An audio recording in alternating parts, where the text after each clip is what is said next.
The Baloch Liberation Army, a separatist militant group, rocked southwestern Pakistan as the militants blew up a railway track and opened fire on a passenger train, with dozens of hostages held captive and battling security forces conducting a rescue operation. Police have not specified how many passengers were taken captive in the remote mountainous area, but the insurgents said they were holding 214 people and have threatened to start executing them. It is noteworthy that women, children, elderly, and the Baloch citizens were released by the BLA, as per a statement emailed to journalists and posted on Telegram. Civilian passengers, particularly women, children, the elderly, and Baloch citizens, have been released safely and given a secure route.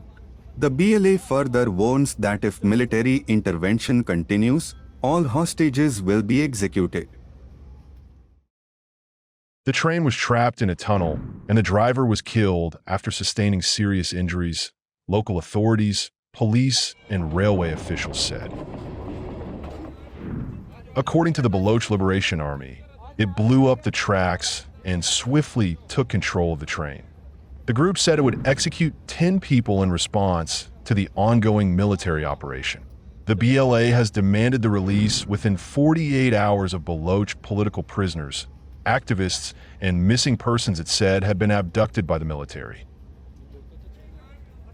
In a statement released earlier by the militant group, it said, BLA has made it clear that if the occupying army ignores our ultimatum, the responsibility for the consequences will lie solely with Pakistan.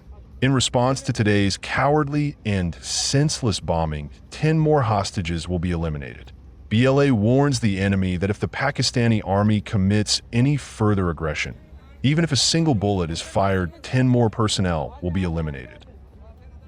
The militant group further said, BLA reiterates its determination that our enemy is not unarmed civilians, but the occupying and oppressive state forces, who are committing every atrocity to maintain military and colonial domination over the Baloch motherland.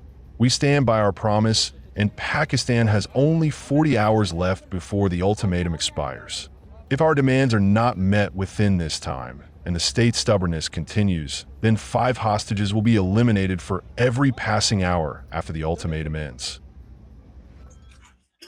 A security source who asked not to be identified said many people have lost their lives in the attack, adding that 80 military personnel were among the 425 passengers aboard the train. Another security source said 104 passengers have been rescued, 17 wounded taken to hospital, and 16 militants have been killed, adding the rest were surrounded. The BLA said it has not suffered any casualties. It said it had killed 30 soldiers and shot down a drone. However, there was no confirmation of that from Pakistani authorities. Pakistani Prime Minister Shehbaz Sharif condemned the attack, saying security officials were repelling the militants. The BLA is the biggest of several groups that have been battling the government for decades, saying it unfairly exploits Balochistan's rich gas and mineral resources. The conflict has seen frequent attacks against the government, army, and Chinese interests in the region.